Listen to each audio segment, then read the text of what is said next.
مروجہ نماز کی اہمیت کم ہو گئی ہے۔ اب آئیے اس سوال کی طرف جو ہم سے اکثر اعتراضاً اور بعض اوقات تعنن پوچھا جاتا ہے۔ وہ سوال یہ ہے کہ طلوع اسلام نے جب سے نظام صلاۃ کی آواز بلند کی ہے، لوگوں کے دلوں میں مروجہ نماز کی اہمیت کم ہو گئی ہے، حتیٰ کہ مسجدوں میں نمازی کم ہوتے جا رہے ہیں۔ سب سے پہلے یہ سمجھ لیجئے کہ ہمارا خیال ہے کہ اس باب میں طلوع اسلام کی آواز کو حقیقت سے زیادہ اہمیت دی جا رہی ہے۔ اگر ان حضرات کے نزدیک طلوع اسلام کی آواز کا اثر ہی ہے کہ اس سے مروجہ نماز کی اہمیت کم ہو جاتی ہے، تو بھی یہ کہنا مبالغہ ہے کہ یہ اس آواز کا اثر ہے کہ مسجدوں میں نمازی کم ہوتے جا رہے ہیں۔ حقیقت یہ ہے کہ ہمارے ارباب مذہب کا شروع سے یہ انداز چلا آ رہا ہے کہ اگر لوگ ان کے کسی عقیدے یا مسلک سے بے اعتنائی برتنا یا برگزشتہ ہونا شروع ہوتے ہیں تو یہ بجائے اس کے کہ یہ سوچیں کہ اس عقیدے یا مسلک میں کیا خرابی ہے جس کی وجہ سے اس نے اپنی جاذبیت کھو دی ہے، ان کی نگاہ ہمیشہ اس طرف جاتی ہے کہ اس کا الزام کس کے سر تھوپا جائے۔ چنانچہ وہ آسانی سے شریعت حقہ کہ اس مخالف کو تلاش کر لیتے ہیں اور اسے ملحد و بے دین قرار دے کر عوام کو اس کے پیچھے لگا دیتے ہیں اور بزم خیش مطمئن ہو جاتے ہیں کہ اس سے اس عقیدے یا مسلک کی گرتی ہوئی عمارت کی روک تھام ہو گئی ہے۔ یہی کچھ آج کل ہو رہا ہے۔ ہمارا نوجوان طبقہ ہمارے فرسودہ اور انسانوں کے خود ساختہ مذہب سے بیزار اور اس مذہب کے حاملین کے کردار سے متنفر ہوتا جا رہا ہے، اور یہ حضرات بجائے اس کے کہ اپنے مصومات و اعمال کا جائزہ لیں، یہ کہہ کر دوسروں کو اور شاید اپنے آپ کو بھی فریب دے لیتے ہیں کہ ان میں کوئی نقص نہیں، یہ سب کچھ طلوع اسلام کی فتنہ پردازی کا اثر ہے۔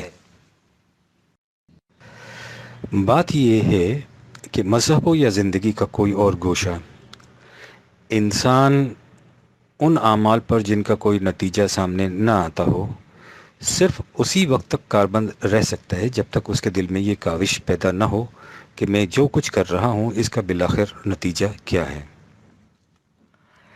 ہمارے اس دور میں متعدد وجوہات کی بنا پر یہ سوال ابھر کر سامنے آنا شروع ہو گیا ہے کہ ہر عمل کا کوئی نہ کوئی نتیجہ ہونا ضروری ہے۔ ایک تو سائنس کی بڑھتی ہوئی تحقیقات جس نے قدم قدم پر یہ بتانا شروع کر دیا ہے کہ کائنات میں ایک پتے کی جنبش بھی بلا نتیجہ نہیں رہتی۔ دوسرے، اقوام مغرب کی فتوحات جن سے مغلوب اقوام یہ سوچنے پر مجبور ہو گئیں کہ اقوام مغرب کی طاقت کا راز کیا ہے۔ جہاں تک پاکستان کے مسلمانوں کا تعلق ہے، ان اسباب میں ایک اور سبب کا بھی اضافہ ہوا ہے۔ تقسیم ہند سے پہلے کی زندگی میں مسلمانوں کے سامنے اپنی حفاظت کا سوال ہی نہیں تھا۔ وہاں ہم یہ سمجھتے ہوئے تھے کہ ہندوستان اور اس کے باشندوں کی حفاظت کی ذمہ داری انگریز کے سر ہے، اس لیے ہمیں اس کی کاوش ہی نہیں ہوتی تھی کہ زمانے کا رخ کس طرف کو ہے اور ہمارے سامنے کون کون سے خطرات ہیں۔ تشکیل پاکستان کے بعد یہ صورتحال یکسر بدل گئی۔ اب کیفیت یہ ہے کہ کہیں پتہ بھی کھڑکے تو ہمیں خطرہ پیدا ہو جاتا ہے کہ اس کی زد ہم پر ہی نہ ہو۔ ان حالات میں ہر وہ شخص جس کے دل میں تحفظ ذات کا ذرا سا بھی احساس ہے، یہ سوچنے پر مجبور ہو گیا ہے کہ ہم جو کچھ کر رہے ہیں اس کا نتیجہ کیا نکلتا ہے۔ آپ نے غور کیا ہوگا کہ اب لوگوں کو لیڈروں کی تقریریں، بیانات، وعدے یا مختلف جماعتوں کے ریزولوشن، حتیٰ کہ حکومت کی منصوبہ بندیاں، پلانز بالکل مطمئن نہیں کر سکتے۔ ہر شخص یہ پوچھتا ہے کہ ہمیں بتاؤ کہ جو کچھ تم کہتے یا کرتے ہو اس کا نتیجہ کیا نکلتا ہے۔ ظاہر ہے کہ جب تمام فضا اس قسم کے خیالات سے معمور ہو جائے تو پھر مذہبی اعمال کے متعلق بھی ضرور یہ خیال پیدا ہوگا، بالآخر ان کا نتیجہ کیا ہے۔ ملا کی طرف سے اس سوال کا جواب یہ ملتا ہے کہ ان اعمال سے اللہ تعالیٰ کی خوشنودی حاصل ہوتی ہے، لیکن اس جواب سے اس زمانے کے انسان کا اطمینان نہیں ہوتا۔ اول تو اس کے نزدیک اس طرح کا خدا کا تصور جیسا کہ ملا پیش کرتا ہے ایک مستبد حاکم کا تصور ہوتا ہے جو محض اپنی خوشنودی کے لیے لوگوں سے ایسے کام کرائے جن کا نتیجہ بجز اس کی خوشی کے اور کچھ نہ ہو۔ دوسرے یہ کہ اس سے اس دور کا نوجوان یہ سوچنے پر بھی مجبور ہو جاتا ہے کہ یہ عجیب تماشا ہے کہ جو لوگ خدا کی خوشنودی حاصل کر رہے ہیں وہ دنیا میں سب سے زیادہ پست اور ذلیل ہیں، اور جو اقوام خدا کی ہستی تک کی بھی قائل نہیں، وہ دن بدن قوت اور سطوت حاصل کیے جا رہی ہیں۔ چونکہ ہمارے نوجوان طبقے کو مذہب پرست طبقے کی طرف سے ان سوالات کا اطمینان بخش جواب نہیں ملتا، وہ مذہبی اعمال کو چھوڑتا جا رہا ہے۔ یہ ہے اصل وجہ اس حقیقت کی کہ مسجدیں مرثیہ خواں ہیں کہ نمازی نہ رہے۔ اس کی وجہ طلوع اسلام نہیں، آپ کو لاکھوں کی تعداد میں وہ نوجوان ملیں گے جنہوں نے آج تک طلوع اسلام کا نام تک بھی نہیں سنا، لیکن وہ بھی ان مذہبی اعمال سے برگشتہ ہو چکے ہیں۔ طلوع اسلام کا اتنا ہی قصور ہے کہ اس نے قوم کے سامنے قرآن کو کھول کر رکھ دیا ہے۔ انہیں قرآن کے ایک ایک صفحے پر لکھا ملتا ہے کہ ہر عمل کا ایک نتیجہ ہوتا ہے۔ قوموں کا عروج و زوال ان کے اپنے اعمال ہی کا نتیجہ ہوتا ہے۔ جنہیں مذہبی اعمال کہا جاتا ہے، ان کا نتیجہ اسی طرح مرتب ہوتا ہے جس طرح دیگر اعمال کا۔ ذلت اور رسوائی خدا کا عذاب ہے، عزت اور قوت خود دولت اور حشمت اس کی نعمت ہے۔ انسانی اعمال کے نتائج اس دنیا کی زندگی میں بھی سامنے آتے ہیں، اور انہی اثرات کا سلسلہ مرنے کے بعد کی زندگی میں بھی مسلسل قائم رہتا ہے۔ طلوع اسلام نے اتنا ہی کہا ہے۔ اگر کوئی یہ کہتا ہے کہ اگر طلوع اسلام قرآن کو اس طرح کھول کر سامنے نہ رکھ دیتا تو لوگوں کے دل میں یہ تجسس اور کاوش پیدا نہ ہوتی، تو طلوع اسلام بے شک اپنے اس جرم کا اقبالی ہے۔ اس کے بعد سوچنے کی بات یہی رہ جاتی ہے کہ کیا قرآن کو بند کر دیا جائے تاکہ مسلمان بدستور قرآن کی طرف سے جہالت کی بنا پر بے نتیجہ مذہبی اعمال پر کاربند رہے، یا قرآن کو وضاحت سے پھیلایا جائے تاکہ لوگ یہ سوچنے پر مجبور ہو جائیں کہ ان بے نتیجہ اعمال میں قرآنی نتائج کس طرح پیدا ہو سکتے ہیں۔ اس باب میں ہم صرف اتنا عرض کر دینا چاہتے ہیں کہ اگر ہم نے قرآن کو بند کر دیا تو جو طبقہ زمانے کے تقاضوں سے موجودہ بے نتیجہ مذہبی اعمال سے برگزشتہ ہو چکا ہے، ان سے برگشتہ ہی رہے گا، اور ان کے ساتھ اور لوگ بھی ملتے چلے جائیں گے، کیونکہ آپ اپنی خوش فہمیوں سے زمانے کے دھارے کو موڑ نہیں سکتے۔ لیکن اس کے ساتھ یہ طبقہ قرآن سے بھی برگشتہ ہو جائے گا، جیسا کہ اس وقت بھی ایک طبقہ موجود ہے جو موجودہ نماز روزہ ہی سے برگشتہ نہیں بلکہ خدا اور وحی تک سے برگشتہ رہا ہے۔ لیکن اگر آپ نے ان کے سامنے قرآن کو کھول کر رکھ دیا تو اس کی توقع کی جا سکتی ہے کہ وہ اسلام سے برگشتہ نہیں ہوں گے، کیونکہ قرآن میں اتنی قوت ہے کہ وہ اس قسم کے برگشتہ ہونے والوں کو تھام لے۔ اس نازک دور میں طلوع اسلام کی یہی کوشش ہے۔ باقی اگر کوئی کہتا ہے کہ میں نے موجودہ مذہبی اعمال نماز روزہ وغیرہ کو اس لیے چھوڑا ہے کہ طلوع اسلام ایسا کہتا ہے، تو وہ جھوٹ بولتا ہے۔ وہ خود ہی ان اعمال کو چھوڑنا چاہتا تھا، یہ اس کی بزدلی ہے کہ وہ اس کا کھلے بندوں اقرار نہیں کرتا اور طلوع اسلام کی آڑ میں چھپنا چاہتا ہے۔ نومبر 1953 عیسوی۔ رسول اللہ صلی اللہ علیہ وسلم کی نماز۔ قرآن کریم میں ایک خاص ترتیب کے ساتھ صلاۃ نماز کا طریقہ نہیں آیا۔ یہ طریقہ نبی کریم صلی اللہ علیہ وسلم نے تجویز فرمایا تھا۔ ظاہر ہے کہ حضور صلی اللہ علیہ وسلم نے عمر بھر نماز پڑھی، صحابہ کو پڑھائی، اس وقت سے اس وقت تک یہ عمل امت میں متواتر چلا آ رہا ہے۔ اس سے لازماً یہ ہونا چاہیے تھا کہ ساری امت میں نماز کا طریقہ ایک ہی ہوتا، لیکن ہم دیکھ رہے ہیں کہ امت کے مختلف فرقوں میں نماز کی جزیات میں اختلاف ہے، اور ہر فرقے کا دعویٰ یہ ہے کہ جس طریق سے وہ نماز ادا کرتا ہے رسول اللہ کا وہی طریق تھا۔ آپ سوچئے کہ کیا یہ بات باور کی جانے کے قابل ہے کہ مروجہ مختلف طریقوں میں سے ہر طریقہ رسول اللہ کا ہو؟ کہا جاتا ہے کہ حضور نے پہلے ایک طریق سے نماز پڑھی، پھر دوسرے طریق سے، اس طرح مختلف طریقے سب رسول اللہ ہی کے ہیں۔ اول تو اس بات کو سمجھ لینا چاہیے کہ جب رسول اللہ نے اپنے پہلے طریقے کو چھوڑ کر دوسرے طریقے کو اختیار فرمایا تو امت کے لیے اس دوسرے طریقے کا اتباع سنت ہوگا۔ پہلا طریقہ منسوخ ہو گیا، پھر کسی فرقے کا پہلے طریقے پر کاربند رہنا اور اسے اتباع سنت کہنا غلط ہے۔ دوسرا یہ کہ اگر مختلف فرقوں کے یہاں مروجہ طریقے سب رسول اللہ کے ہیں تو پھر ان طریقوں کے اختلاف پر مختلف فرقے آپس میں سر پٹول کیوں کرتے ہیں؟ ان کے اس سر پھٹول کی شدت یہاں تک ہے کہ اگر ایک فرقے کا مسلمان دوسرے فرقے کے مسلمانوں کی مسجد میں جا کر اپنے طریق پر نماز ادا کرتا ہے تو یہ لوگ اپنی مسجد کے فرش کو صاف کرتے اور بعض مقامات میں تو کہا جاتا ہے کہ وہ فرش کو اکھیڑ دیتے ہیں۔ اس سے واضح ہے کہ ان فرقوں کے نزدیک ہر فرقے کی نماز رسول اللہ کی نماز نہیں ہے۔ طریق نماز کے سلسلے میں فرقہ اہل حدیث اور اہل قرآن سے متعلق حضرات کی باہمی چپکلش بڑی دلچسپ ہوتی ہے۔ اہل حدیث حضرات کا اعتراض یہ ہوتا ہے کہ اگر ہم صرف قرآن کو مانیں اور حدیث کو نہ مانیں تو بتائیے کہ ہم نماز کیسے پڑھیں گے، کیونکہ قرآن میں نماز کی تفاصیل درج نہیں ہیں۔ اس کے جواب میں اہل قرآن حضرات کہتے ہیں کہ آپ یہ فرمائیے کہ احادیث کی موجودگی میں ہم نماز کس طرح پڑھیں، کیونکہ احادیث سے نماز کی کوئی ایک شکل متعین نہیں ہوتی۔ پوری نماز کی ایک شکل تو کجا ایک ایک تفصیل کے لیے اختلافی احادیث ملتی ہیں۔ ہمیں ایک مختصر سا پمپلیٹ موصول ہوا ہے جس کا عنوان ہے نماز۔ لکھنے والے ہیں فیض رحمانی صاحب، شائع ہوا ہے مکتبہ رحمانی بہاولپور سے۔ ہمیں معلوم نہیں کہ یہ صاحب کس فرقے سے متعلق ہیں، لیکن وہ شروع میں لکھتے ہیں جاننا چاہیے کہ اہل سنت والجماعت کا طریقہ نماز عمل متواتر سے ثابت ہے اور قرآن حکیم و سنت صحیحہ سے تائید و تصدیق ہوتی ہے۔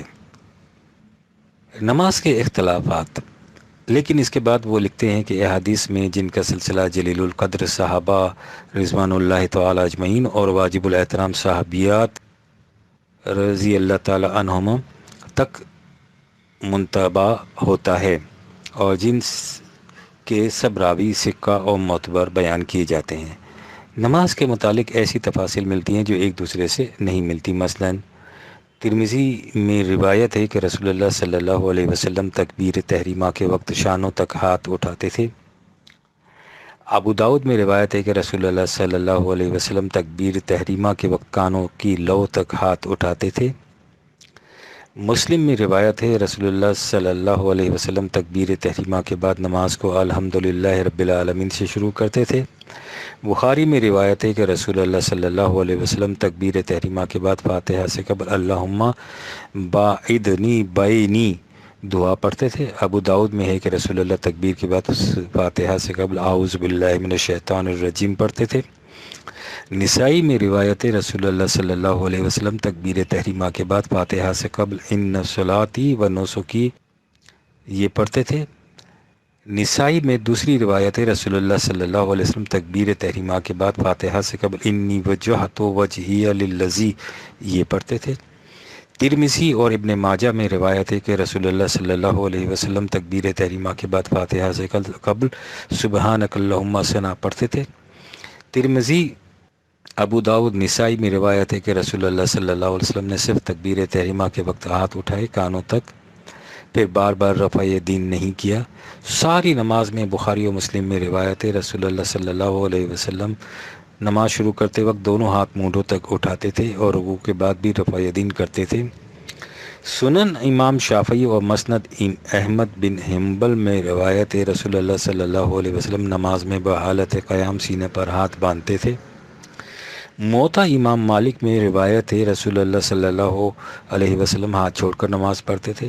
ترمذی، نسائی، ابو داؤد میں روایت ہے رسول اللہ صلی اللہ علیہ وسلم نے فرمایا جس شخص کو قرآن میں سے کچھ بھی یاد نہ ہو وہ نماز میں صرف سبحان اللہ لا الہ الا اللہ قیام میں پڑھ کر رکوع کرے، اس کے لیے یہ ہی کافی ہے۔ موطا ابن ماجہ، بخاری، مسلم میں روایت ہے رسول اللہ صلی اللہ علیہ وسلم فرمایا بغیر فاتحہ نماز ناقص ہے۔ موطا میں روایت ہے کہ نماز باجماعت میں امام کے پیچھے قرأت فاتحہ ناجائز ہے، خواہ نماز جہری ہو یا سری۔ موطا میں دوسری روایت ہے نماز باجماعت میں امام کے پیچھے قرأت فاتحہ جہری نماز میں ممنوع ہے اور سری میں جائز ہے۔ بخاری و مسلم میں روایت ہے کہ نماز باجماعت میں امام کے پیچھے قرأت فاتحہ فرض ہے، خواہ نماز جہری ہو یا سری۔ موطا میں روایت ہے کہ آمین بالجہر ابتدائی اسلام میں تھا، پھر متروک و منسوخ ہوا۔ ترمذی اور ابو داؤد میں روایت ہے کہ بعد فاتحہ آمین بالسر آہستہ کہنا چاہیے، خواہ نماز باجماعت ہو یا تنہا۔ بخاری و مسلم میں روایت ہے کہ جہری نماز میں بعد فاتحہ آمین بالجہر اور سری نماز میں بالسر کہنا چاہیے، خواہ جماعت ہو یا تنہا۔ بخاری میں روایت ہے، رسول اللہ صلی اللہ علیہ وسلم نے نماز کے قاعدے کے لیے یہ تشہد تعلیم فرمایا: التحیات للہ والصلاۃ والطیبات والسلام علیک ایھا النبی ورحمۃ اللہ وبرکاتہ، السلام علینا وعلی عباد اللہ الصالحین، اشہد ان لا الہ الا اللہ واشہد ان محمدا عبدہ ورسولہ۔ مسلم میں روایت ہے، رسول اللہ صلی اللہ علیہ وسلم نماز کے قاعدے کے لیے یہ تشہد سکھاتے تھے: التحیات البرکات الصلاۃ الطیبات للہ، السلام علیک ایھا النبی ورحمۃ وبرکاتہ، السلام علینا وعلی عباد اللہ الصالحین، اشہد ان لا الہ الا اللہ واشہد ان محمد رسول اللہ۔ نسائی میں روایت ہے کہ رسول اللہ صلی اللہ علیہ وسلم نے نماز کے قاعدے یہ تشہد تعلیم فرمایا: بسم اللہ و باللہ التحیات للہ والصلوات الطیبات، السلام علیک ایھا النبی ورحمۃ اللہ وبرکاتہ، السلام علینا وعلی عباد اللہ الصالحین، اشہد ان لا الہ الا اللہ واشہد ان محمدا عبدہ ورسولہ، اسأل اللہ الجنۃ واعوذ باللہ من النار۔ موطا میں روایت ہے کہ عبداللہ بن عمر رضی اللہ تعالیٰ عنہ یہ تشہد قاعدے میں پڑھتے تھے: بسم اللہ التحیات للہ، الصلوات للہ، الزاکیات للہ، السلام علی النبی ورحمۃ وبرکاتہ، السلام علینا وعلی عباد اللہ الصالحین، شاہدت ان لا الہ الا اللہ، شاہدت ان محمدا رسول اللہ۔ موطا میں تیسری روایت ہے کہ حضرت عائشہ رضی اللہ عنہا نماز کے قاعدہ میں یہ تشہد پڑھتی تھیں: التحیات الطیبات الصلاۃ الزاکیات للہ، اشہد ان لا الہ الا اللہ وحدہ لا شریک لہ وان محمدا عبد اللہ ورسولہ، السلام علیک ایھا النبی ورحمۃ اللہ وبرکاتہ، السلام علینا وعلی عباد اللہ الصالحین۔ ان اختلافی روایات کو نقل کرنے کے بعد وہ لکھتے ہیں: اب کون فیصلہ کرے کہ ان مختلف روایتوں میں صحیح کیا ہے؟ راویوں کی جرح و تعدیل اور سلسلہ سند کے اتصال وغیرہ پر بحث کرنے کی بجائے ان روایتوں کو قرآن کی روشنی میں دیکھنا چاہیے۔ قرآن سے دلیل کی مثال: ان روایتوں کو قرآن حکیم کی روشنی میں کس طرح دیکھا گیا ہے، اس کا اندازہ حسب ذیل مثال سے لگائیے۔ وہ فرماتے ہیں: قرآن کریم میں ارکان اور اذکار نماز کی آیات بھی ملتی ہیں جن سے احادیث شریفہ کی تصحیح ہو سکتی ہے۔ جو روایات قرآن آیات کے خلاف مروی ہیں وہ سب یقیناً وضعی ہیں۔ مثلاً نماز کے قیام میں ہاتھ چھوڑ کر کھڑے ہونے یا زیر ناف ہاتھ باندھنے کی روایات قرآن ہدایت کے خلاف ہیں۔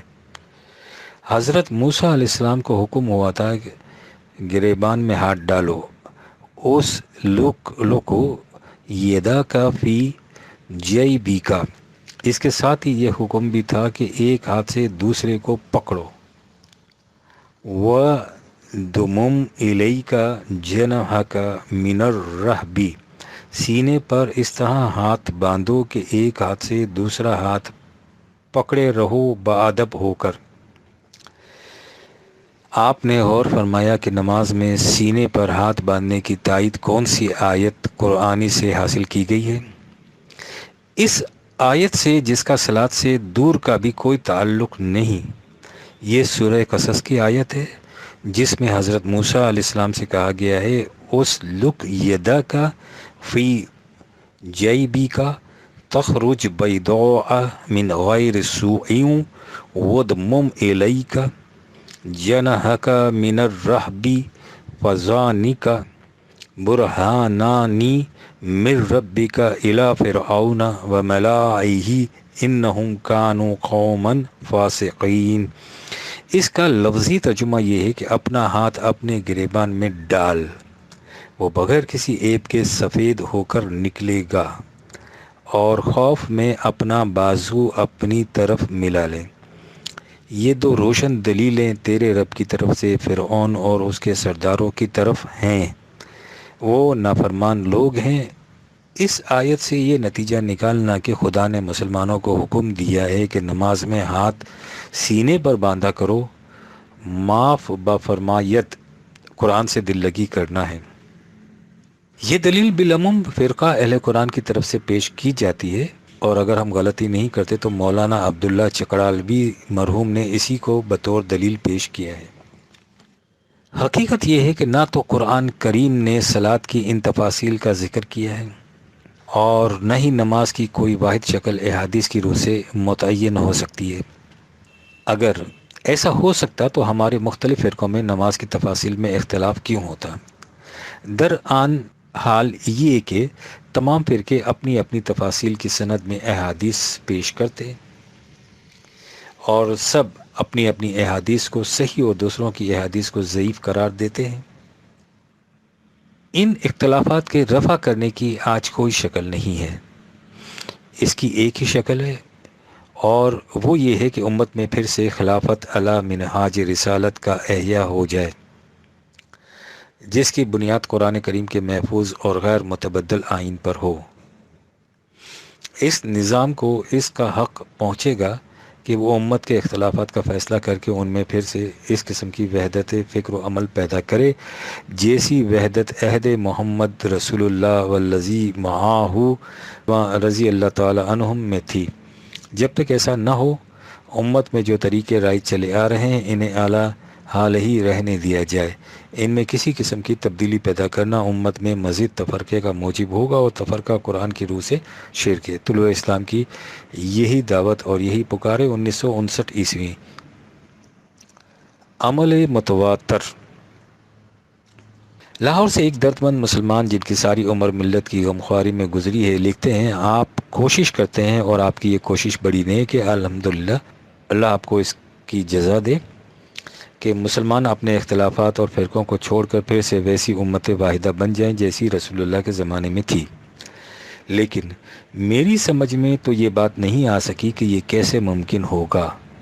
کیا آپ کو یقین ہے کہ مسلمان اپنے ان اختلافات کو چھوڑ دیں گے جن سے ذرا ذرا سی بات پر وہ مرنے مارنے پر تیار ہو جاتے ہیں؟ آپ عقائد کو چھوڑ دیجئے، اعمال کو لیجئے۔ ہمیں یہ حضرات بتاتے ہیں کہ عمل متواتر یقینی حیثیت رکھتا ہے، یعنی عمل متواتر کے متعلق یقینی طور پر کہا جا سکتا ہے کہ رسول اللہ نے ایسا ہی کیا تھا، اس لیے اس کا اتباع ہمارے لیے فرض ہو جاتا ہے۔ اس قسم کے اعمال متواتر میں نماز کو سب سے زیادہ اہمیت حاصل ہے۔ اب اس نماز کو آپ دیکھیے، کیا کسی ایک فرقے کی نماز دوسرے فرقے سے ملتی ہے؟ اور ہر فرقہ اپنی نماز کو رسول اللہ کی نماز قرار دیتا ہے؟ سال بھر کی عام نمازوں کو چھوڑیے، رمضان المبارک اور عید کی نمازوں کو لیجئے۔ رمضان میں ایک فریق 8 رکعت تراویح کو صحیح قرار دیتا ہے اور دوسرا گروہ 20 رکعت کو، اور دونوں عمل متواتر ہیں۔ کیا یہ دونوں عمل یقینی طور پر رسول اللہ کے ہیں؟ رمضان کے پورے مہینے کے اس بین اختلاف کے بعد عید کی صبح کو اٹھیے، آپ کو اخبارات میں ایک لمبی چوڑی فہرست ان مسجدوں کی ملے گی، یعنی مختلف فرقوں کی مسجدوں کی، جن میں نماز عید ہوگی۔ اس میں پہلا فرق تو یہ نظر آئے گا کہ بعض کے نزدیک عید کی نماز مسجد میں نہیں ہو سکتی، کھلے میدان میں ہو سکتی ہے، دوسروں کے نزدیک یہ مسجد میں بھی ہو سکتی ہے۔ اس کے بعد نماز کے وقت کا سوال آتا ہے۔ اس ضمن میں آپ دیکھیں گے کہ صبح 6 بجے سے لے کر 10 بجے تک مختلف اوقات میں نماز عید پڑھی جائے گی، اور ان میں سے ہر ایک اپنے وقت کو عمل متواتر بتائے گا۔ آپ اب نماز عید میں شریک ہو جائیں۔ ایک جگہ آپ کو 12 تکبیریں سنائی دیں گی، 7 پہلی رکعت میں نیت کی تکبیر کے علاوہ، اور 5 دوسری میں رکوع والی تکبیر کے علاوہ۔ دوسری جگہ آپ کو 6 تکبیریں ہی دکھائی دیں گی، 3 پہلی رکعت میں نیت کی تکبیر اور رکوع کی تکبیر کے علاوہ، اور 3 دوسری رکعت میں رکوع کی تکبیر کے علاوہ۔ یہ بھی ہر گروہ میں عمل متواتر کے طور پر چلا آ رہا ہے۔ تکبیروں کے بعد قرات کی طرف آئیے. ایک گروہ پہلی رکعت میں الحمد شریف سے پہلے زائد تکبیریں کہے گا اور دوسری رکعت میں قرات کے بعد رکوع میں جانے سے پہلے، لیکن دوسرا گروہ دونوں رکعتوں میں قرات سے پہلے تکبیریں کہے گا. یہ عمل بھی متواتر چلا آ رہا ہے. تعداد کے بعد انداز کی طرف آئیے. ایک گروہ ان تکبیروں کے وقت کانوں تک ہاتھ اٹھائے گا، دوسرا بغیر ہاتھ اٹھائے تکبیریں کہے گا اور دونوں اپنے اپنے عمل کو متواتر کہیں گے. فرمائیے کہ جہاں عمل متواتر میں بھی اختلافات کی حالت یہ ہو، وہاں وحدت کیسے پیدا ہو سکتی ہے؟ اور یہ اختلافات ابھی صرف اہل سنت والجماعت کے دو فرقوں حنفی اور اہل حدیث کے ہیں. باقی فرقوں کے ساتھ میں نے نماز نہیں پڑھی، اس لیے مجھے ان کا علم نہیں. آپ کی کوششوں کی خدا آپ کو جزا دے، لیکن مجھے تو وحدت پیدا ہونے کی کوئی امید نظر نہیں آتی. ابھی عید کی نماز پڑھ کر آیا ہوں اور یہ خط آپ کو لکھ رہا ہوں. آپ بھی کہیں گے کہ یہ کس قسم کی عید مبارک کا خط ہے، لیکن جب دل سے یہی آواز نکلے تو جھوٹی خوشی کا اظہار کیسے ہو؟ طلوع اسلام. یہ درست ہے کہ جب تک غلط اور صحیح کے پرکھنے کے لیے ہمارے معیار وہی رہیں گے جو اس وقت ہیں، امت میں وحدت پیدا ہونے کی کوئی صورت نہیں ہو سکے گی. لیکن معیار کے بدل دینے سے اختلافات کا مٹ جانا مشکل نہیں ہوگا، اور وہ معیار یہ ہے کہ عقیدہ ہو یہ عمل. جو کچھ قرآن کے مطابق ہے وہ صحیح ہے اور جو اس کے خلاف ہے وہ غلط ہے. اب رہی وہ جزیات جن کا قرآن میں ذکر نہیں ہے، تو ان میں وحدت کی شکل صرف اسلامی نظام پیدا کر سکتا ہے. طلوع اسلام کی یہی کوشش ہے کہ صحیح اور غلط کے متعلق ہمارا معیار قرآنی ہو جائے اور پاکستان میں اسلامی نظام اعلیٰ منہاج نبوت قائم ہو جائے، تاکہ وہ ہمارے ان اختلافات کو مٹا کر ہمیں پھر سے امت واحدہ بنا دے. ہمیں اس نظریے کی صورت پر کامل یقین اور اس کی کامیابی کی پوری امید ہے. اب رہا یہ کہ اس کی کامیابی کب سامنے آئے گی، اس کے متعلق ہم کچھ نہیں کہہ سکتے. اس کے متعلق تو خود نبی اکرم سے کہہ دیا گیا تھا کہ فَإِنَّمَا عَلَيْكَ الْبَلَغُ وَعَلَيْنَا الْحِسَابُ 13/40. تمہارے ذمے اس پیغام کو پہنچاتے چلے جانا ہے. یہ چیز ہمارے ذمے ہے کہ اس کے نتائج کب مرتب ہو کر سامنے آئیں گے. لہٰذا ہمیں اپنا کام کرتے رہنا چاہیے، مایوس نہیں ہونا چاہیے. 1957 عیسوی. شیعہ حضرات کی نماز. کراچی سے ایک صاحب لکھتے ہیں کہ طلوع اسلام کے جون کے پرچے میں آپ کے ایک مکتوب نگار نے یہ بتایا ہے کہ اہل حدیث اور حنفی حضرات کے ہاں تراویح اور عید کی نماز میں کتنے اختلافات ہیں اور ہر فریق اپنے اپنے عمل کو تواتر سے صحیح ثابت کرتا ہے. لیکن میرے نزدیک حنفی فرقے سے کہیں زیادہ اہم فرقہ شیعہ ہے، اس لیے کہ حنفی تو پھر بھی بعد میں پیدا ہوئے تھے. شیعہ خلافت راشدہ کے زمانے میں موجود تھے. اس لیے جس نماز کو شیعہ حضرات اپنا عمل متواتر قرار دیتے ہیں، اس کا زمانہ رسول اللہ صلی اللہ علیہ وسلم کے زمانے سے متصل ہے. دوسری طرف اہل سنت والجماعت حضرات کا دعویٰ ہے کہ ان کی نماز بھی تواتر سے عہد رسالت مآب صلی اللہ علیہ وسلم اور عہد خلافت راشدہ تک پہنچتی ہے. اب آپ ذرا شیعہ حضرات کی نماز کو دیکھیے اور پھر سوچیے کہ کیا یہ نماز رسول اللہ صلی اللہ علیہ وسلم کی نماز ہے یا سنی حضرات کی نماز. شیعہ حضرات کے ہاں نماز صرف فرضوں کی رکعت کا نام ہے، نیز وہ بجز زمین یا نباتات کے جو زمین سے اگی اور کسی چیز پر سجدہ جائز نہیں سمجھتے. ان کے ہاں غالباً امام کی غیبت کی وجہ سے نماز انفرادی طور پر پڑھی جاتی ہے، اس لیے سب سے پہلے اذان دینا ضروری ہے، اور اذان میں اشہد ان محمدن رسول اللہ کے بعد اشہد ان امیر المؤمنین و امام المتقین علی ولی اللہ و وسی رسول اللہ و خلیفہ بلا فصل بھی کہا جاتا ہے. اس طرح حی علی الفلاح کے بعد حی علی الخیر العمل بھی 2 مرتبہ کہا جاتا ہے. اذان کے بعد نمازی خود ہی اقامت کہتا ہے. نماز شروع کرنے کے لیے 7 تکبیریں کہی جاتی ہیں، پھر یہ دعا پڑھی جاتی ہے اللہم انت الملک الحق المبین لا الہ الا انت سبحانک و بحمدک انی ظلمت نفسی فاغفر لی ذنبی انہ لا یغفر الذنوب الا انت. اس کے بعد نمازی پھر اسی طرح 2 مرتبہ اللہ اکبر کہے اور یہ دعا پڑھے، اللہم لبیک و سعدیک والخیر فی یدیک و شر لیس الیک والمہدی من ہدیت عبدک و ابن عبدیک ذلیل بین یدیک لا ملجائی الا بک ولا مہر منک الا الیک سبحانک و حنانیک تبارکت و تعالیت سبحانک ربنا ورب البیت الحرام۔ پھر 1 مرتبہ اللہ اکبر کہے اور رب اجعلنی مقیم الصلاۃ والی دعا پڑھے۔ یہ ہو گئی 7 تکبیریں۔ پھر تکبیر تحریمہ کہے اور یہ دعا پڑھے، وجہت وجہی الذی فطر السماوات والارض۔ قیام میں دونوں ہاتھ رانوں پر رکھے، سورہ فاتحہ اور ایک سورت کے بعد ہاتھوں کو کانوں تک اٹھائے اور اللہ اکبر کہہ کر رکوع میں جائے۔ دوسری رکعت میں الحمد اور سورت کے بعد کذالک اللہ ربی 3 بار کہے، پھر ہاتھوں کو دعا کے لیے اپنے منہ کے برابر اٹھائے اور یہ دعا پڑھے، اللہم اغفر لنا ورحمنا وعافینا واعف عنا فی الدنیا والآخرہ انک علی کل شیء قدیر۔ پھر پہلی رکعت کی طرح دوسری رکعت پوری کرے۔ اگر نماز 2 رکعتی ہے تو پہلے تشہد پڑھے، یعنی اشہد ان لا الہ عبدہ و رسولہ، اس کے بعد اللہم صلی علی محمد و آل محمد پڑھے اور پھر کہے السلام علیکہ ایھا النبی۔ یہ پہلا سلام ہے۔ پھر دوسرا سلام جانب قبلہ کہے اور گوشۂ چشم سے دائیں طرف اشارہ کرے۔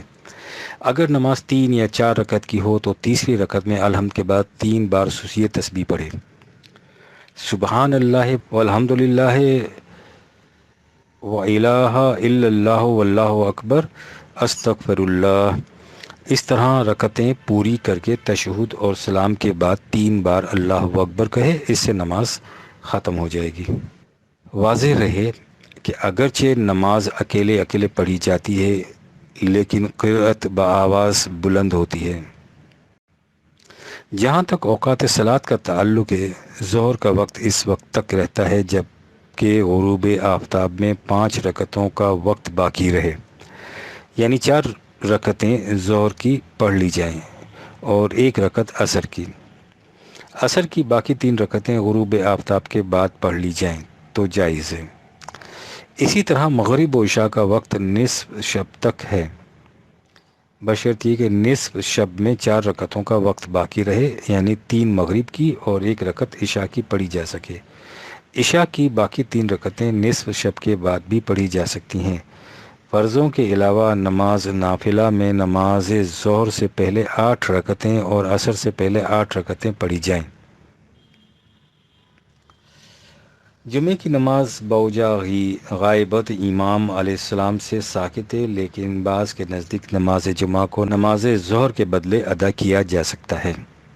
اس میں رکوع میں جانے سے پہلے ہاتھوں کو دعا کے لیے اٹھا کر یہ پڑھنا چاہیے، اللہم ان عبید من عبادک الصالحین قاموا بکتابک وسنت نبیک فاعجزہم منا خیر الجزاء۔ اس طرح دوسری رکعت میں پڑھنا چاہیے۔ بعض کے نزدیک جمعے کی نماز میں اول رکعت میں 1 مرتبہ الحمد اور 7 مرتبہ قل هو اللہ، اور دوسری رکعت میں الحمد کے بعد 7 مرتبہ نعوذ 3 پڑھنا جائیں۔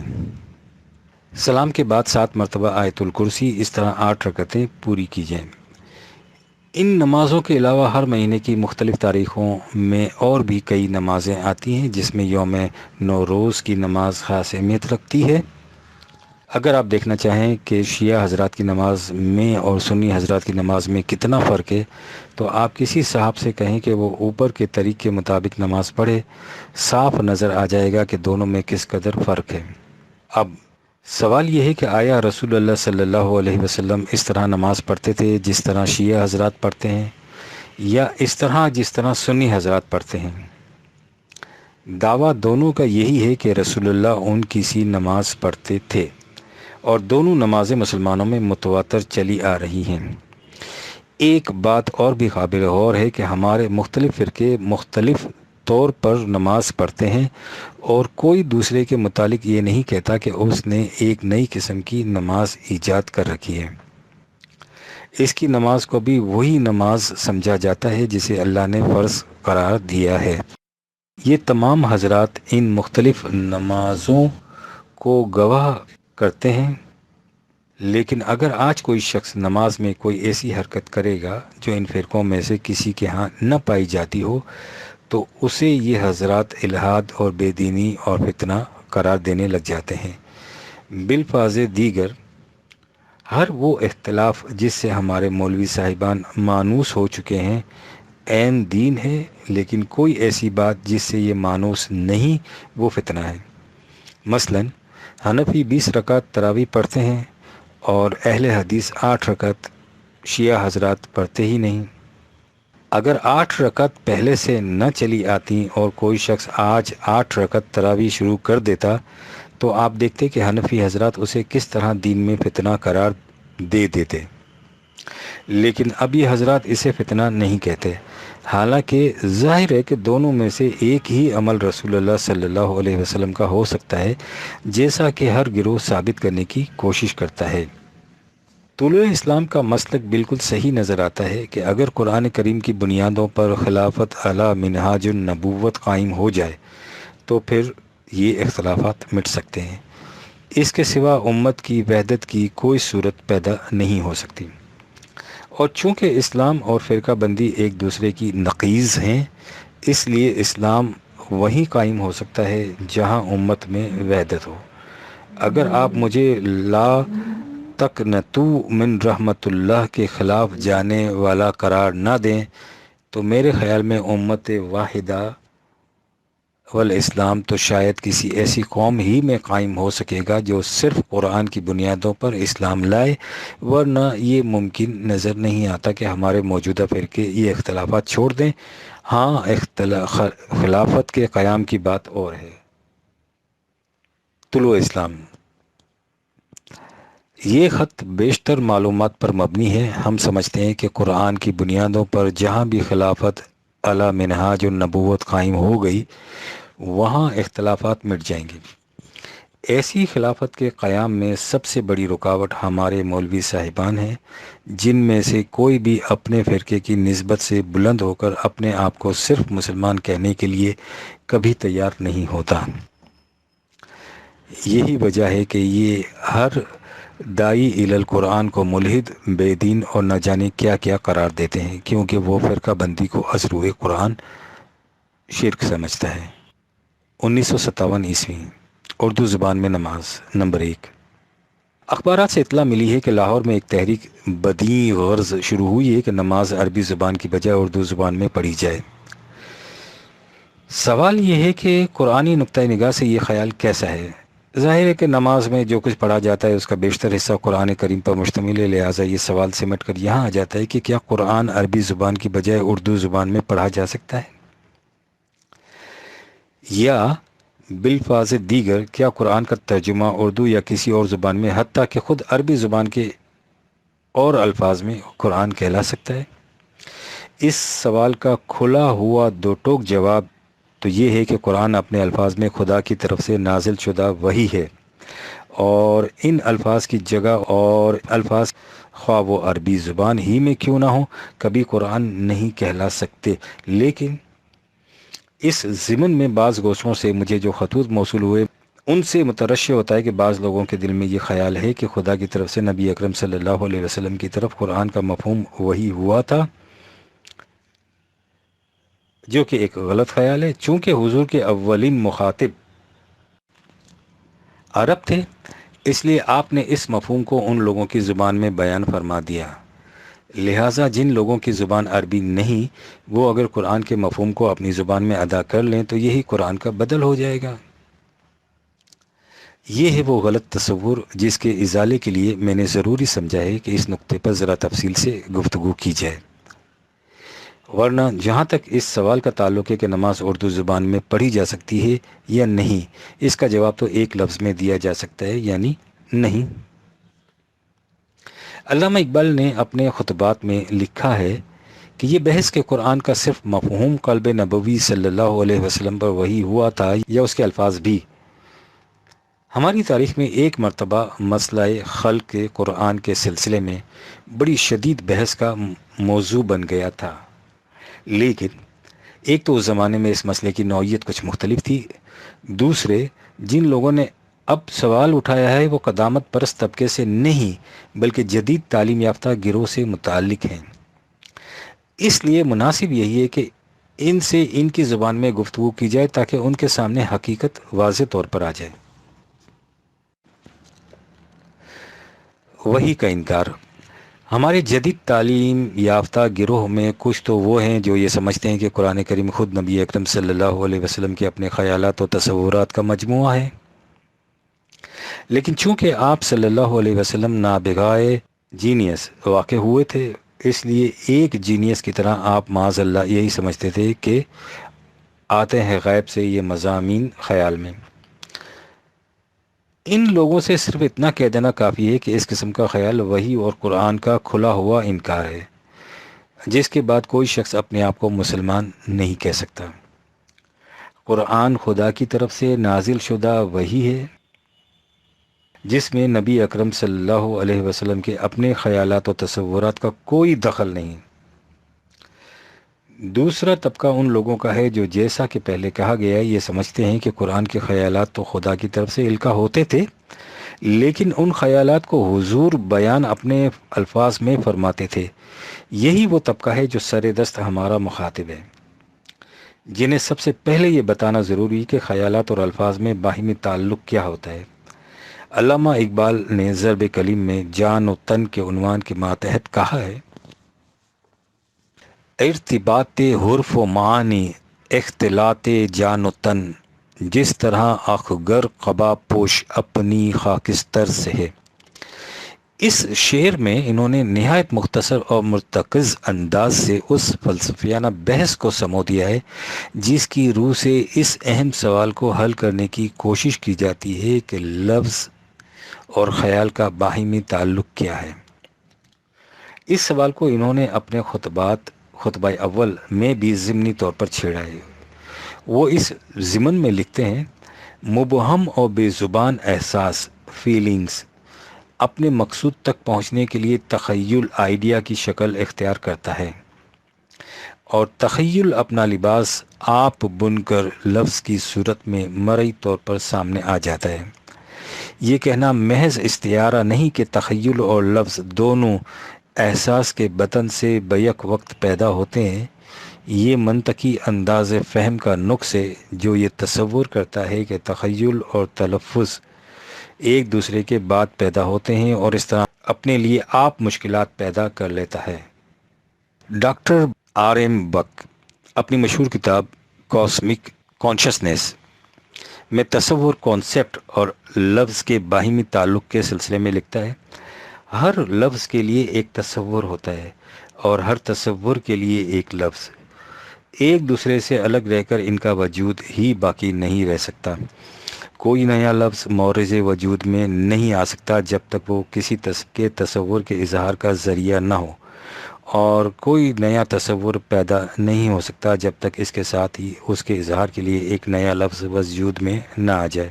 صفحہ نمبر 27۔ Professor W.M. اربن نے اپنی کتاب ہیومینٹی اینڈ ڈیٹی میں اس موضوع پر تفصیل سے گفتگو کی ہے کہ وجدان، انٹیوشن اور الفاظ کا باہمی تعلق کیا ہے۔ وہ کروچ کے حوالے سے لکھتا ہے: الفاظ کے بغیر وجدان کا وجود ہی ناممکن ہے۔ یہ ہو نہیں سکتا کہ ایک شخص پہلے کسی شے کا تصور کرے اور اس کے بعد اس تصور کے اظہار کے لیے الفاظ تلاش کرے۔ وہ تصور خود الفاظ سے ترتیب پاتا ہے، اس لیے وجدان کو الفاظ سے الگ کیا ہی نہیں جا سکتا۔ اس سلسلے میں وہ آگے چل کر لکھتا ہے کہ جو کچھ مذہب کی زبان بیان کرتی ہے اسے دوسرے الفاظ اور اسلوب میں بیان کیا ہی نہیں جا سکتا۔ صفحہ نمبر 65۔ اس سے وہ اس نتیجے پر پہنچتا ہے کہ الہامی کتابوں کا ترجمہ نہیں کیا جا سکتا۔ اس کے لیے اس نے شاعری، پوئٹری کو بطور مثال پیش کیا ہے، جس سے یہ مطلب ہے کہ آپ کسی بلند پایا شعر کا ترجمہ کر کے وہ بات پیدا ہی نہیں کر سکتے جو اس شعر کے اصل الفاظ سے پیدا ہوتی ہے۔ عصر حاضر کے مفکرین کی یہ تحقیق قرآن کے اس دعوے کی تائید کرتی ہے کہ قرآن بالفاظ ہی قرآن ہے، وہ عربی زبان کی منزل من اللہ کتاب ہے، یعنی اس کے الفاظ منزل من اللہ ہیں جن کا کوئی بدل نہیں ہو سکتا۔ اس کا ایک ایک حرف اپنی جگہ پر ہمالیہ پہاڑ کی طرح محکم اور اٹل ہے۔ عربی زبان کی وسعت۔ اول تو عربی زبان ہی ایسی گہری اور جامع ہے کہ ماہرین علم السنہ کی تحقیق کے مطابق دنیا کی کوئی دوسری زبان اس کا مقابلہ نہیں کر سکتی، حتیٰ کہ سائنٹیفک ہونے میں بھی نہیں۔ ڈاکٹر بک کی جس کتاب کا اوپر حوالہ دیا گیا ہے، اس میں اس موضوع پر بڑی دلچسپ بحث کی گئی ہے۔ یہ بحث اس وقت ہمارے پیش نظر موضوع سے خارج ہے، اس کے متعلق تفصیلی گفتگو میرے لغت قرآن میں آئے گی، جس سے یہ حقیقت سامنے آ جائے گی کہ خدا نے جہاں بنی اسرائیل کو نبوت و حکومت کے لیے منتخب کیا تھا، دوسری طرف بنی اسماعیل کے ذمے گویا یہ فریضہ عائد کر دیا تھا کہ وہ عربی زبان کو اس حد تک ڈیولپ کریں کہ وہ خدا کے آخری پیغام کے اظہار کا ذریعہ بن سکے۔ یہ ہے وہ عربی زبان جس کے ان الفاظ میں جنہیں خود خدا نے منتخب کیا۔ قرآن نازل ہوا، اس کے بعد آپ خود ہی فیصلہ کر لیجئے کہ کیا قرآن کے الفاظ کا بدل کوئی اور الفاظ ہو سکتے ہیں؟ قرآن کا ترجمہ نہیں ہو سکتا۔ بدل ہونا تو ایک طرف، قرآن کا تو لفظی ترجمہ بھی ایسا نہیں ہو سکتا جو اس کے پورے مفہوم کو ادا کر سکے۔ یہ وہ حقیقت ہے جس کا اعتراف غیر مسلم محققین تک نے کیا ہے، چنانچہ پروفیسر گب HAR گب اس باب میں لکھتے ہیں، جس طرح ایک بلند پایا شعر کا ترجمہ کسی زبان میں نہیں کیا جا سکتا، قرآن کا ترجمہ ہو ہی نہیں سکتا۔ ایک ملہم اپنے الہام کو عام زبان میں ادا کر ہی نہیں سکتا۔ اس کا انداز و اسلوب ہی جداگانہ ہوتا ہے، جس میں اس کے الفاظ اس طرح بکھرے ہوئے ہوتے ہیں جس طرح کسی حسین و جمیل تصویر کو مختلف ٹکڑوں میں منتشر کر دیا جائے۔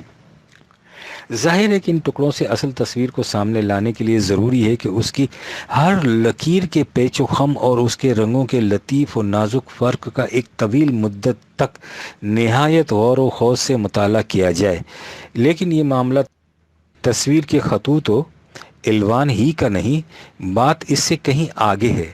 قرآن کے الفاظ کا صوتی اثر بھی ایسا ہے کہ سننے والے کے دل کو اس کے پیغام کی معنویت سے ہم آہنگ کرنے میں اس کی موسیقی کا بڑا ہی عمل دخل ہے۔ ایسا عمل دخل ہے جسے الفاظ میں بیان نہیں کیا جا سکتا۔ ایسی کتاب کو دوسرے الفاظ میں پیش کرنے کا مطلب یہ ہے کہ آپ اس کی اصلی صورت کو مسخ کر رہے ہیں۔ آپ سونے کی جگہ مٹی کے ڈھیلے رکھ رہے ہیں۔ آپ زمین کی دلدل میں پھنسی ہوئی بوجھل عقل کو لاہوتی فضاؤں میں اڑنے والے شاہین وحی کا مقام عطا کر رہے ہیں۔ آپ قرآن کا انگریزی زبان میں ترجمہ کرتے ہیں۔ آپ کو معلوم ہے کہ اس سے آپ کرتے کیا ہیں؟ آپ عربی زبان کی ان تراکیب کی جگہ جو ترشے ہوئے جواہرات کی طرح مختلف پہلو رکھتی ہیں، ایسے الفاظ لے آتے ہیں جن کا مفہوم متعین ہوتا ہے اور جو محض اس جگہ ٹھونس دیے جاتے ہیں، اور اگر یہ ترجمہ لفظی ہے تو یہ اور بھی بے رنگ اور پھیکا ہوتا ہے۔ قرآن کے جو حصے قصص یا احکام سے متعلق ہیں، ہو سکتا ہے ان میں یہ کمی زیادہ نقصان دہ نہ ہو، اگرچہ جب ان حصوں کا ترجمہ لفظی بھی سامنے آئے گا تو پڑھنے والا سمجھے گا کہ یہ تو ایک عجیب بے ربط اور ناہموار سی کتاب ہے۔ اور اگر اس ترجمے میں آپ کہیں قرآن کی جمالی نزاکتوں اور جلالی سربکاریوں اور خطابتی وقفوں کو بھی لے آئیے، اگر ان کا کسی اور زبان میں منتقل کیا جانا ممکن ہو تو سامعین کے دل پر اس کا عجیب اضطراب انگیز بلکہ کارلائل کے الفاظ میں بے ہنگم سا اثر ہوگا۔ مثلاً قرآن کی ایک سادہ سی آیت ہے، اِنَّا نَحْنُ نُحْيِي وَنُمِيتُ وَإِلَيْنَا الْمَصِيرُ 50/43۔ انگریزی کیا دنیا کی شاید کوئی زبان بھی ایسی نہیں جو اس شدت اور قوت کا مظاہرہ کر سکے جو ان 6 الفاظ میں 5 مرتبہ ہم کے استعمال سے پیدا ہو رہی ہے۔ ماڈرن ٹرینڈز ان اسلام، یہ ہے قرآن کے الفاظ کی اہمیت اور ان کا مقام۔ آپ سوچئے کہ اگر ان الفاظ کی جگہ کسی اور زبان کے الفاظ رکھ دیے جائیں تو کیا یہ الفاظ قرآن کے اصل الفاظ کا بدل ہو سکتے ہیں؟ یا وہ مقصد پورا کر سکتے ہیں جس کے لیے قرآن کے اصل الفاظ آئے ہیں؟ اس کا تجربہ آپ ہر روز کرتے ہیں۔ قرآن کے اپنے الفاظ گب جیسے غیر مسلم کے دل پر اثر اور جذب کا ایک محشر برپا کر دیتے ہیں، لیکن جب ہم مسلمان اسی قرآن کا ترجمہ پڑھتے ہیں تو اس سے ہمارے دل پر کس قدر اثر ہوتا ہے، اس کے متعلق ہم میں سے ہر ایک خود واقف ہے۔ اسے کسی دوسرے سے پوچھنے کی ضرورت ہی نہیں۔ مثال کے طور پر سورہ قاف کی اسی آیت کو لیجئے جسے گب نے پیش کیا ہے، وہ ان لفظوں میں 5 مرتبہ ہم کے استعمال سے وجد میں آ رہا ہے۔ اب آپ اس کا ترجمہ دیکھیے۔ شاہ عبد القادر کا ترجمہ حسب ذیل ہے: تحقیق ہم جلاتے ہیں اور مارتے ہیں اور طرف ہماری ہی پھر آنا۔ انگریزی زبان میں خود گب نے ترجمہ کیا ہے، وہ یہ ہے: Verily we give life and death, and unto us is the journeying۔ اسی قسم کے تراجم مارما ڈیوک پکتل، محمد علی لاہوری اور یوسف علی کے ہیں۔ آپ غور کیجئے کہ کیا ان تراجم سے آپ کے دل پر وہی اثر مرتب ہوتا ہے جو اصل آیت سے گب کے دل پر ہوا؟ اس کی وجہ ہمارے استعداد یا زبان کی کوتاہ دستی نہیں، بلکہ قرآن کے نقل طیب کی بلندی ہے۔ اسی مشکل کے پیش نظر میں نے لغات القرآن کے بعد جب مفہوم القرآن کا کام ہاتھ میں لیا تو اس میں قرآنی آیات کا ترجمہ نہیں دیا بلکہ ان کا مفہوم بیان کیا ہے۔ یہ مفہوم بھی نہ کسی طرح اصل کا بدل ہو سکتا ہے، نہ ہی اس کی حیثیت مستقل قرار پا سکتی ہے۔ جب زمانے کی علمی سطح اور بلند ہو جائے گی تو یہ مفہوم بھی ناکافی ہو جائے گا۔ اگر کسی دور کے ترجمے کو سند دوام عطا کر دی جائے تو اس سے جو خرابیاں پیدا ہوتی ہیں وہ بالکل واضح ہیں۔ اسی باب میں مشہور مورخ ڈاکٹر ٹوئن بھی اپنی کتاب اے ہسٹورینز اپروچ ٹو ریلیجن میں لکھتا ہے: عیسائیت اور اسلام نے جب اپنی آسمانی کتابوں کا ترجمہ فلسفہ یونان کی اصطلاحات میں کیا تو اس کا نتیجہ یہ ہوا کہ یہ کتابیں بے جان اور بے روح ہو کر رہ گئیں۔ اس سے دوسری خرابی یہ پیدا ہوئی کہ زمانہ مابعد کی سائنٹیفک تحقیقات نے جن صداقتوں کا انکشاف کیا وہ یونان کے فلسفے اور مابعد الطبیعیات سے کہیں مختلف تھیں، لہٰذا ان آسمانی کتابوں کا یونانی ترجمہ ان کی صداقتوں کے راستے میں سنگ گراں بن کر حائل ہو گیا۔ یونان کا فلسفہ ایک وقتی اور مقامی حیثیت رکھتا تھا، اس کے برعکس یہ آسمانی کتابیں اپنی اصلی شکل میں زمان کی قید سے ماورا تھیں۔ صفحہ 126۔ لہٰذا قرآن بھی جو کسی ایک دور میں بیان کیا جائے وہ وقتی ہو سکتا ہے، ابدی نہیں ہو سکتا۔ ابدیت کی سند صرف قرآن کے الفاظ کو حاصل ہے، یہی وجہ ہے کہ میں اس کا بھی مخالفوں کے ترجمہ بلا متن شائع کیا جائے، ترجمہ متن کا بدل نہیں ہو سکتا۔ ان تصریحات سے یہ حقیقت سامنے آ جاتی ہے کہ نماز میں یا کسی اور جگہ جہاں قرآن کی آیات آنی چاہیے وہاں کوئی دوسرے الفاظ خواہ وہ عربی زبان ہی کے کیوں نہ ہو نہیں لا جا سکتے، اور چونکہ نماز میں قرآن پڑھا جاتا ہے اس لیے کسی اور زبان میں نماز نہیں کہلا سکتی۔ کہا یہ جاتا ہے کہ جو نماز آج کل پڑھی جا رہی ہے اس میں لوگ باستثناء چند نماز کے الفاظ کا مطلب ہی نہیں سمجھتے اور انہیں بغیر سمجھے یوں ہی دہرائے جاتے ہیں۔ اس لیے اس نماز سے حاصل کیا ہے؟ اس لیے اس کی جگہ کیوں نہ ایسے الفاظ بولے جائیں جن کا ہم مطلب سمجھ رہے ہوں، بلا سمجھے الفاظ کا دہرانا۔ اس میں کوئی کلام نہیں کہ جس نماز میں الفاظ کے معنی نہ سمجھے جائیں وہ نماز بے مقصد اور بے روح ہوتی ہے۔ قرآن نے ایسی نماز پڑھنے سے روکا ہے۔ سورہ نساء میں ہے: يا أيها الذين آمنوا لا تقربوا الصلاة وأنتم سكارى حتى تعلموا ما تقولون۔ 4/43۔ اے ایمان والو، تم نشہ یا نیند کی حالت میں ہو تو صلاۃ کے قریب نہ جاؤ جب تک تم یہ نہ جان لو کہ تم کیا کہہ رہے ہو۔ اس آیت میں حتی تعلموا ما تقولون سے حکم کی علت غائب سامنے آتی ہے، یعنی صلاۃ اسی صورت میں صلاۃ ہے جب صلاۃ ادا کرنے والا یہ جانتا ہو کہ وہ کیا کہہ رہا ہے۔ ظاہر ہے کہ اگر کسی شخص پر نشہ یا نیند کے غلبے کی وجہ سے یہ حالت طاری ہو جائے کہ جو کچھ وہ زبان سے کہہ رہا ہے اس کا علم نہ رکھے، یہ جہالت کی بنا پر ایسا ہو تو حکم دونوں کا ایک ہی ہوگا۔ حقیقت یہ ہے کہ اس نقطے کے متعلق تفصیل سے کچھ کہنے کی ضرورت ہی نہیں کہ جن الفاظ کا آپ مطلب نہیں سمجھتے ان کے دہرانے سے کوئی مقصد حاصل نہیں ہو سکتا۔ یہ قرآن کی کھلی ہوئی تعلیم ہے، لہٰذا صلاۃ کا مقصد اسی صورت میں حاصل ہو سکتا ہے جب انسان اس کے الفاظ کا مطلب سمجھے، لیکن اس کے یہ معنی نہیں کہ جب ہم نماز کے الفاظ کا مطلب نہیں سمجھتے تو پھر ان الفاظ کی جگہ اردو کے الفاظ کیوں نہ بولیں۔ ایسا کہنے کے یہ معنی ہے کہ درد سر کا علاج سر کا کاٹ ڈالنا ہے۔ سر درد کا علاج سر کا کاٹ ڈالنا نہیں، بلکہ اس علت کا ازالہ ہے جو سر درد کا موجب ہے، یعنی اس جہالت کا دور کرنا جس کی وجہ سے نماز کے الفاظ کے معنی سمجھے نہیں جاتے۔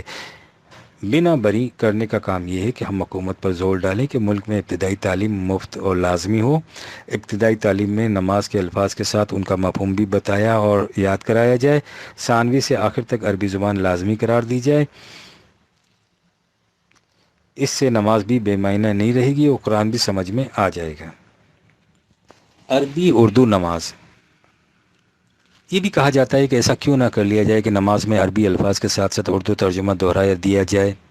یہ تجویز ناقص بھی ہے اور خطرناک بھی۔ مثلا اس وقت نماز با جماعت کے علاوہ انفرادی طور پر بھی پڑھی جاتی ہے، حتیٰ کہ با جماعت نماز میں بھی فرضوں کے علاوہ باقی نماز الگ الگ پڑھی جاتی ہے۔ نماز با جماعت میں تو آپ ایسا کر لیں گے کہ امام کی عربی قرأت کے ساتھ اردو کے الفاظ بولتے جائیں، لیکن انفرادی نماز میں اس کی شکل کیا ہوگی؟ نیز جن نمازوں میں یا فرضوں کی جن رکعتوں میں قرأت بلند آواز سے نہیں ہوتی ان میں اردو ترجمہ کا التزام کس طرح کیا جائے گا؟ یا جو الفاظ کسی حالت میں بھی بلند آواز سے نہیں کہے جاتے ان کے ترجمے کی کیا صورت ہوگی؟ کیا ایسا ہوگا کہ امام عربی کے ان الفاظ کو تو چپکے سے کہہ جائے اور اردو ترجمہ پکار کر کہے؟ یہ مثالیں تو اس تجویز کے عملی پہلو سے متعلق ہیں، لیکن اس میں خطرہ یہ ہے کہ آپ نماز کی ایک اور شکل پیدا کر کے امت میں ایک نئے فرقے کا اضافہ کریں گے۔ یہ ایسا جرم ہوگا جو ان تمام مذکورہ فوائد کو لے ڈوبے گا جس کے پیش نظر آپ اس جدت کو اختیار کرنا چاہتے ہیں۔ یاد رکھیے، قرآن کی روح سے فرقہ بندی شرک ہے اور شرک جرم عظیم۔ ہر نئی نماز ایک نئے فرقے کی بنیاد ہوتی ہے۔ کیا آپ نے نہیں دیکھا کہ ہر فرقہ اپنی نماز سے پہچانا جاتا ہے اور اپنی نماز کی جزیات کو علی حال ہی قائم رکھنے پر کس قدر متشدد ہوتا ہے؟ اس لیے اگر اس کی نماز کی وہ جزیات مٹ جائیں جن سے وہ نماز دوسرے فرقے کی نماز سے متمیز ہوتی ہے تو خود اس فرقے کا وجود معرض خطر میں پڑ جائے۔ یہی وجہ ہے کہ قرآن نے جہاں فرقہ بندی کو شرک قرار دیا ہے وہیں اس سے بچنے کے لیے وحدت صلاۃ کا ذکر کیا ہے۔ سورہ روم میں ہے وَأَقِیمُوا الصَّلَاةَ وَلَا تَکُونُوا مِنَ الْمُشْرِکِینَ مِنَ الَّذِینَ فَرَّقُوا دِینَہُمْ وَکَانُوا شِیَعًا کُلُّ حِزْبٍ بِمَا لَدَیہِمْ فَارِحُونَ 30/31۔ تم صلاۃ قائم کرو اور مومن بننے کے بعد پھر مشرکین میں سے نہ ہو جاؤ، لیکن ان میں سے جنہوں نے دین میں فرقے پیدا کر دیے وہ خود بھی الگ گروہ بن کر بیٹھ گئے، اور پھر حالت یہ ہوگی کہ ہر فرقہ اپنے اپنے موت کے دانت میں مگن ہو کر بیٹھ گیا۔ میرا مسلک یہی وجہ ہے کہ میں شروع سے نماز کو بامعنی بنانے کی ضرورت پر زور دینے کے ساتھ ساتھ اس کی شدت سے تلقین کرتا چلا آ رہا ہوں کہ اس وقت جس طریق سے نماز پڑھی جا رہی ہے اس میں کسی قسم کے رد و بدل کرنے کا کسی فرد کو حق حاصل نہیں۔ اس قسم کے رد و بدل سے مختلف فرقوں کی نماز میں وحدت تو پیدا نہیں ہو سکے گی، البتہ ایک نیا فرقہ ضرور پیدا ہو جائے گا۔ وحدت صلاۃ اور وحدت امت لازم و ملزوم ہے۔ وحدت امت صرف اسلامی نظام پیدا کر سکتا ہے، لہٰذا جب تک امت میں اسلامی نظام قائم نہیں ہو سکتا نماز میں کسی قسم کی جدت پیدا کرنا امت میں مزید تفرقہ پیدا کرنا ہے، اور تفرقہ پیدا کرنا ایسا سنگین جرم ہے جس کے مقابلے میں حضرت ہارون علیہ السلام نے کچھ وقت کے لیے بنی اسرائیل کی گوشالہ پرستی تک کو بھی گوارا کر لیا تھا۔ دیکھیے 20/96۔ لہٰذا جو لوگ 9 روزوں 3 نمازوں یا نماز اردو یا اردو عربی نماز کی جدتیں پیدا کر رہے ہیں وہ دین یا امت کی کوئی خدمت نہیں کر رہے، الٹا اسے نقصان پہنچا رہے ہیں۔ ضرورت اس کی ہے کہ امت کے اصلی مرض کی تشخیص کی جائے اور اپنی توانائیوں کو اس کے مداوا میں صرف کیا جائے۔ جس درخت کی جڑ سوکھ رہی ہو اس کے پتوں پر پانی چھڑکنا خود پانی کا ضائع کر دینا نہیں تو اور کیا ہے۔ یہ ہے اس تحریک کا خطرناک پہلو۔ لہٰذا کرنے کا کام یہ نہیں، کرنے کا کام وہی ہے جس کی طرف پہلے اشارہ کیا گیا، یعنی قوم کی جہالت دور کرنے اور اسے قرآن سے قریب لانے کے لیے عملی اقدامات، کہ یہی ہے امتوں کے مرز کہن کا چارہ۔ جون 1957 اردو زبان میں نماز۔ طلوع اسلام کی سابقہ اشاعت میں عنوان بالا سے ایک مقالہ شائع کیا گیا تھا جس میں کہا گیا تھا کہ یہ جو ایک نئی جدت پیدا کی جا رہی ہے کہ نماز اردو زبان میں پڑھی جائے، یا امام جو کچھ عربی میں پڑھے ایک مترجم ساتھ کے ساتھ اس کا اردو ترجمہ بآواز بلند پکارتا چلا جائے، یہ مناسب نہیں۔ اس پر ہمیں اس جدت کے حامیوں کی طرف سے چند خطوط موصول ہوئے ہیں جن میں انہوں نے اس پر زور دیا ہے کہ ان کے اعتراضات کا جواب دیا جائے۔ ہم الگ الگ خطوط شائع کرنے کی بجائے ان کے اعتراضات کا جواب مجموعی طور پر عرض کرتے ہیں۔ نمبر 2، ان تمام خطوط کی بنیاد اس اعتراض پر ہے کہ مسلمان جو جوہلا نماز کے الفاظ کو طوطے کی طرح رٹتے رہتے ہیں، اگر ان حالات پر نہایت نیک نیتی سے ایک جماعت اس بات کی کوشش کرنے لگی ہے کہ یہاں کی ایک کثیر تعداد جماعت کو کم از کم عربی کی ان عبارتوں کے معنی و مطالب سے کچھ نہ کچھ آشنا کیا جائے جو نماز میں پڑھی جاتی ہیں، تو جناب کے نزدیک یہ ایک ایسا جرم ہوگا جو ان تمام مذمومہ فوائد کو لے ڈوبے گا جن کے پیش نظر یہ جدت اختیار کی جا رہی ہے۔ آپ نے غور فرمایا ہوگا کہ یہ اعتراض طلوع اسلام کے مضمون کو بغور پڑھے بغیر محض غصے میں آ کر دیا گیا ہے۔ طلوع اسلام آج سے نہیں 20 برس سے مسلسل اور متواتر کہہ رہا ہے کہ قرآن کریم کو بے سمجھے بوجھے پڑھنا کچھ فائدہ نہیں دیتا، اس قسم کی تلاوت سے کوئی ثواب نہیں ملتا، الفاظ مطلب سمجھنے کے لیے ہوتے ہیں نہ کہ بے معنی دہرانے کے لیے، حتیٰ کہ وہ نماز بھی نماز نہیں ہوتی جس میں انسان مفہوم کو نہ سمجھے۔ ہم نے اپنے سابقہ مضمون میں اس کی پوری سراحت کر دی تھی، لیکن اس کے باوجود یہ حضرات کہہ رہے ہیں کہ طلوع اسلام اس کی مخالفت کر رہا ہے کہ جوہلا کو قرآن یا نماز کے معنی سمجھانے کی کوشش کی جا رہی ہے۔ طلوع اسلام اس کی مخالفت نہیں کر رہا کہ جوہلا کو نماز کا مفہوم کیوں بتایا جا رہا ہے، وہ مخالفت کر رہا ہے اس طریقے کی جس کی روح سے عوام کو نماز کا مفہوم سمجھانے کی کوشش کی جا رہی ہے، یعنی جو کچھ امام اونچی آواز سے کہے ایک شخص اس کا ترجمہ دہراتا چلا جائے۔ اس طریقے کے نقائص کو ہم نے واضح طور پر بیان کیا تھا، اب انہیں پھر دہرایا جا رہا ہے۔ یعنی نمبر 1، سب سے پہلے تو یہ کہ 5 نمازوں میں 2 رکعت صبح کی، 2 مغرب کی اور 2 عشاء کی ایسی ہیں جن میں قرأت بآواز بلند ہوتی ہے، باقی تمام رکعتوں میں امام اور مقتدی پوری نماز چپکے پڑھتے ہیں۔ اب ظاہر ہے کہ افہام و تفہیم مطالب کا یہ طریقہ صرف 6 رکعتوں میں کار فرما ہو سکتا ہے۔ نماز با جماعت میں بھی صرف سورہ الحمد اور ایک اور سورہ جہری پڑھی جاتی ہے، باقی ساری نماز خفی ہوتی ہے، لہٰذا اس طریقے سے صرف سورہ فاتحہ اور اس کے ساتھ ایک اور سورت کے مطالب ہی بیان کیے جا سکتے ہیں۔ نماز میں جو کچھ اس کے علاوہ پڑھا جاتا ہے اس کے مطالب بیان کرنے کا موقع کبھی نہیں آ سکتا۔ اس کے بجائے اگر نماز شروع ہونے سے پہلے نمازیوں کو نماز کے معنی بتا دیے جائیں تو غور کیجئے کہ یہ طریقہ مندرجہ بالا طریقے سے بہتر رہے گا یا نہیں۔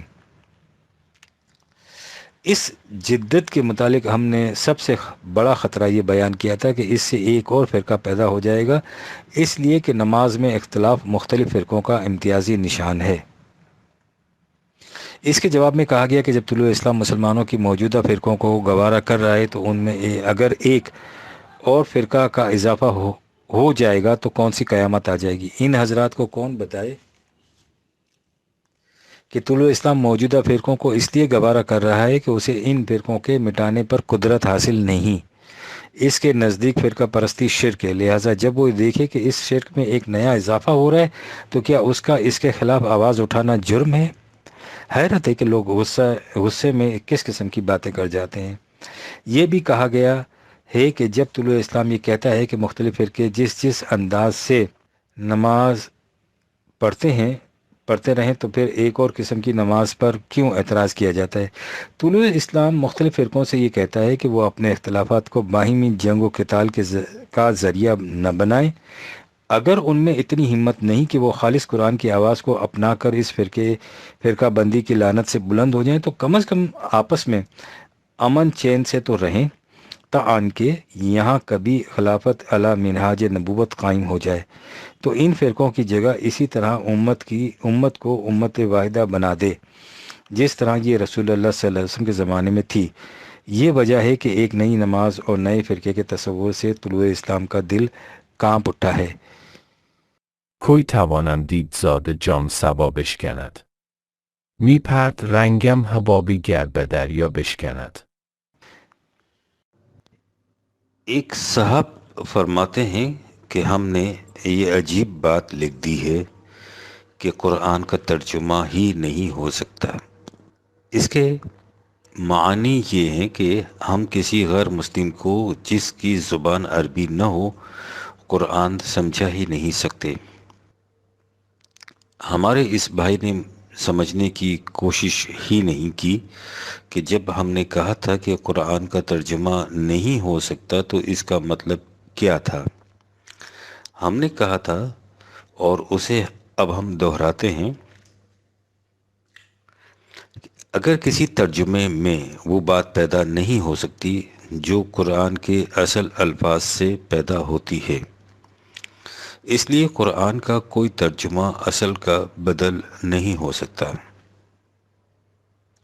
قرآن تو بہت بلند چیز ہے، کسی شعر کا ترجمہ دوسری زبان میں کیجئے اس سے قطعاً وہ بات پیدا نہیں ہو سکے گی جو اصل شعر میں ہوتی ہے۔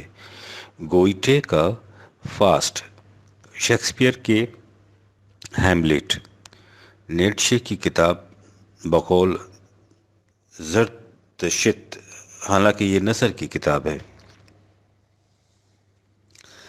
کہ مختلف زبانوں میں متعدد تراجم ہو چکے ہیں، لیکن جو لوگ ان کتابوں کی اصل زبان جانتے ہیں وہ ان ترجموں کے بعد بے ساختہ پکار اٹھتے ہیں کہ جو بات اصل میں ہے وہ ان ترجموں سے پیدا نہیں ہو سکتی۔ یہی صورت کلام اقبال کے انگریزی ترجموں کی ہے۔ یہ تھی وہ بات جو ہم نے کہی تھی اور اس کے لیے اس پر زور دیا تھا کہ مسلمانوں کو قرآن کی زبان ضرور سیکھنا چاہیے تاکہ وہ براہ راست اس تک پہنچ سکیں۔ البتہ دوسروں کے لیے قرآن کے تراجم ناگزیر ہیں کیونکہ انہیں ہم مجبور نہیں کر سکتے کہ وہ عربی زبان سیکھیں۔ ہم نے ان تک اسلام پہنچانا ہے، اس لیے ہمیں بہرحال ان کی زبان میں ہی گفتگو کرنی ہوگی۔ اسی طرح مسلمان ہنوز عربی سے نابلد ہیں، انہیں بھی قرآن کریم ترجمہ ہی کے ذریعے سمجھایا جا سکتا ہے، لیکن یہ سب کچھ برسبیل تنزل ہی کیا جائے گا۔ یہ ترجمے نہ اصل کی جگہ لے سکتے ہیں نہ ان سے وہ بات پیدا ہو سکتی ہے جو قرآن کے اصل الفاظ میں ہے۔ عربی زبان کا تقدس۔ ایک صاحب نے لکھا ہے کہ یہ بات ہم عربی زبان کے جھوٹے تقدس کی بنا پر کہی ہے۔ ان کی خدمت میں عرض ہے کہ ہم کسی زبان کے تقدس کے قائل نہیں، البتہ عربی زبان کی اہمیت کے ضرور قائل ہیں، اور وہ اس لیے کہ قرآن کریم جسے ہم اپنی زندگی کا نصب العین کہتے ہیں وہ عربی زبان میں ہے۔ اگر قرآن کریم چینی زبان میں ہوتا تو ہمارے نزدیک یہی اہمیت چینی زبان کی ہوتی۔ ایک صاحب نے طنزاً کہا کہ اس کے یہ معنی ہیں کہ جب ہم پنجابی زبان میں دعا مانگتے ہیں تو اللہ میاں ناراض ہو جاتا ہوگا۔ طنز کا تو ہمارے پاس کوئی جواب نہیں، گزارش اتنی ہے کہ ہم نے کہیں نہیں لکھا کہ دعا بھی صرف عربی زبان میں مانگنی چاہیے۔ ہمارے نزدیک دعا انسان کی شدت آرزو کے اظہار کا نام ہے، اور یہ ظاہر ہے کہ یہ اظہار اپنی زبان میں ہوگا، بجز اس کے کہ آپ عربی زبان یا کسی دوسری زبان پر اس حد تک قادر ہوں کہ آپ سوچنا بھی اسی زبان میں شروع کر دیں۔ اللہ میاں کے نزدیک ہر زبان برابر ہے، اس لیے وہ پنجابی زبان میں دعا مانگنے والے کو پھٹکارتا نہیں، نہ ہی قرآن کے اردو ترجمے پر اسے غصہ آتا ہے۔ بات صرف اتنی ہے کہ قرآن کے الفاظ کا بدل کسی اور زبان کے الفاظ نہیں ہو سکتے۔